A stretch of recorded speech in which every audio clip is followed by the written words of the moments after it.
The building itself remained the same, vast, filled with light and music, but something deeper had changed. The congregation no longer gathered just to be uplifted.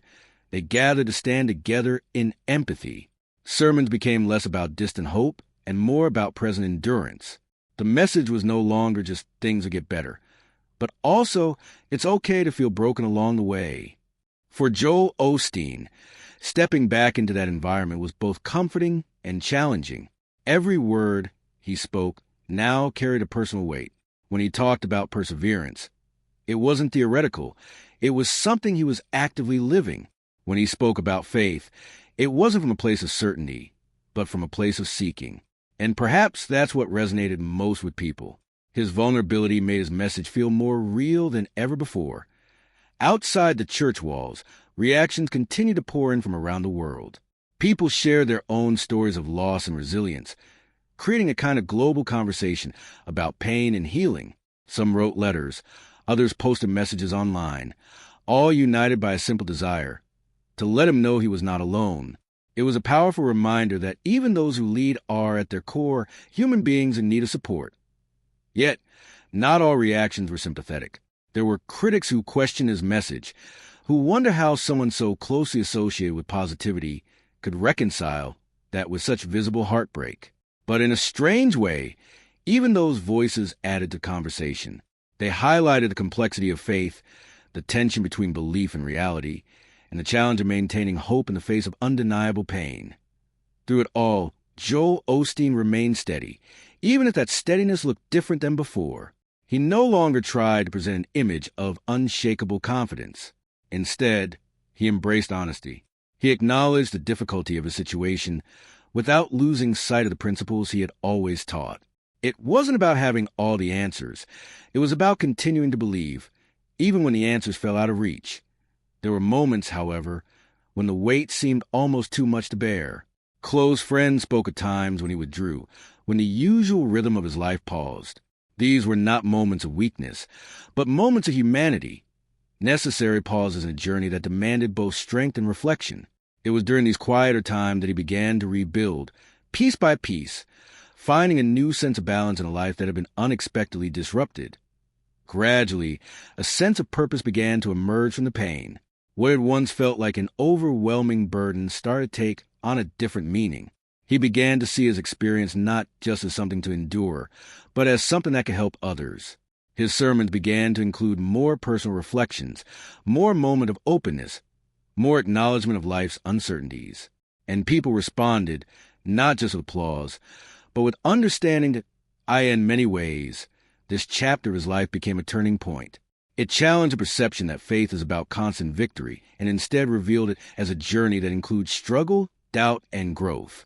It reminded people that strength is not the absence of pain, but the willingness to face it as time moved forward. The initial heartbreak remained a part of the story, but it no longer defined it entirely. Instead, it became one piece of a larger narrative, a narrative about resilience, about community, and about the enduring power of hope even in the darkest moments. For those who had followed him for years, this period felt like seeing a different side of someone they thought they knew completely. And for those who were just discovering him, it offered a powerful introduction, not to a perfect leader, but to a real person navigating the complexities of life with as much grace as he could muster. And perhaps that's where the true impact of the story lies. It's not just about the heartbreak itself, but about what came after. It's about the quiet courage it takes to keep going, the humility to admit when you're struggling, and the strength to stand up again, even when the weight of the world feels heavy. The journey continues, and while the pain may never fully disappear, it has been transformed into something meaningful. For Joel Osteen, and for those who look to him for guidance, this chapter serves as a powerful reminder. Even in the midst of heartbreak, there is still a path forward, and sometimes that path leads to a deeper, more authentic kind of hope. As the months passed, the story surrounding Joel Osteen began to take on an almost reflective tone, as if the initial storm had given way to a quieter, more introspective season. The heartbreak was still there, unchanged in its origin, but its presence had softened into something that could be carried, rather than something that threatened to overwhelm. It became part of his daily life, woven into his routines, his thoughts, and even his prayers. There were mornings those closest to him said, when the weight of everything seemed to return all at once. In those early hours, before the world demanded anything from him, he would sit in silence, grappling with memories and emotions that had no easy resolution. These were the moments that defined the depth of his journey, not the public appearances or the carefully delivered sermons, but the quiet, unseen battles that shaped who he was becoming.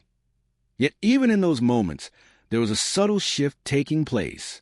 Where there had once been only pain, there was now also perspective. He began to understand that heartbreak does not simply disappear. It changes form.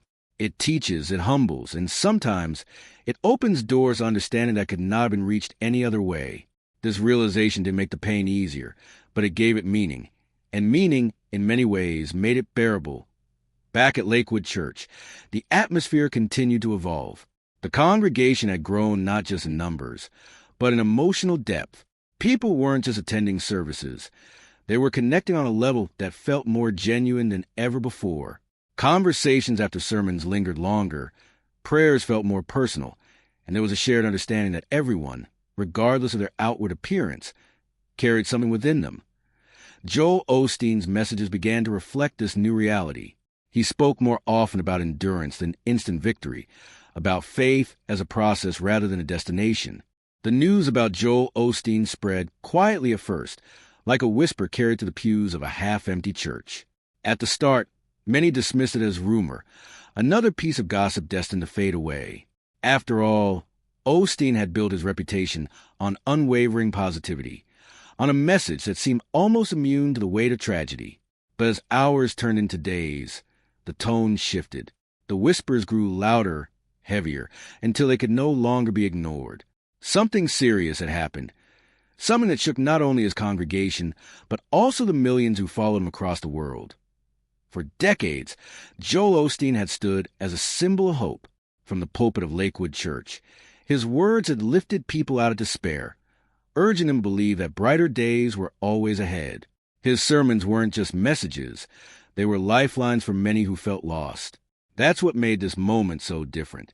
The man who had spent his life encouraging others to stay strong was now facing a storm of his own, one that tested the very foundation of the faith he preached. Those close to him began to notice the change first. His voice, once filled with boundless energy, carried a subtle strain. His smile, famous for its warmth, seemed just a little harder to maintain.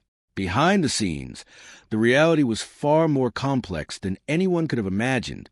Sources hinted at a deeply personal struggle, something that had been building quietly over time, hidden from the public eye.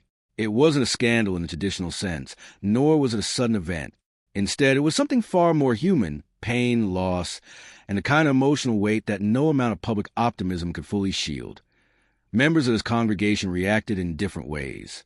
Some refused to believe it, holding tightly to the image of the pastor they had always known. Others felt a strange sense of closeness, as if his struggle made him more relatable than ever before. Social media quickly became a flood of messages, prayers, support, and heartfelt stories from people who had been touched by his words over the years. It was clear that this moment was bigger than just one man. It was a reflection of how deeply his influence had reached as more details slowly emerged. It became evident that the situation was tied to profound personal loss. Though the specifics were not immediately clear, the impact was undeniable. Osteen himself addressed the situation briefly, his voice steady but his eyes revealing a depth of emotion rarely seen before. He spoke not as a preacher delivering a sermon, but as a man grappling with something deeply painful. His words were simple yet powerful. He asked for prayers, not just for himself, but for everyone facing similar struggles in silence. In that moment, something shifted. The distance between the pastor and his audience seemed to disappear. People who had once seen him as untouchable began to see him as one of their own. It was a reminder that no one, no matter how strong or faithful, is immune to hardship. Even those who spend their lives guiding others through darkness must eventually face their own. The days that followed were filled with reflection. Old sermons resurfaced online. Clips of Osteen encouraging people to trust in God during difficult times. Now, those same words carried a new meaning. They were no longer just advice. They were a standard he himself was being called to live by. And perhaps that was the most heartbreaking part of all. watching someone who had given so much strength to others now having to summon that same strength within. Yet, amid the sorrow, there was also a quiet sense of resilience. Those who knew him best spoke of his determination, of his belief that even the darkest moments could lead to something meaningful. They described a man who, despite everything, refused to let despair define him. It wasn't about pretending the pain didn't exist. It was about choosing to move forward in spite of it. Congregants began to gather in larger numbers, not just to hear a sermon, but to show their support. Prayer circles formed, both in person and online, creating a sense of unity that transcended distance. It was as if the entire community had come together to lift him up in the same way he had lifted them for so many years. The heartbreak, while profound, had also sparked something powerful, a collective reminder of compassion and shared humanity. As time went on, Joel Osteen slowly returned to the pulpit. The first time he stepped back into the spotlight, there was a noticeable difference. His words carried a deeper weight, shaped by experience rather than just belief. He spoke openly about pain, about uncertainty, and about the challenge of holding on to faith when everything feels uncertain. It wasn't the polished message people were used to.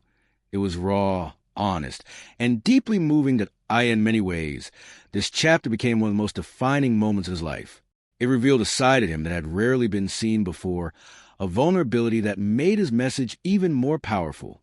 While the heartbreak remained, it also became a source of connection, a reminder that even in the midst of loss, there is still hope to be found. The story is far from over. The journey ahead will undoubtedly bring its own challenges, its own moments of doubt and strength.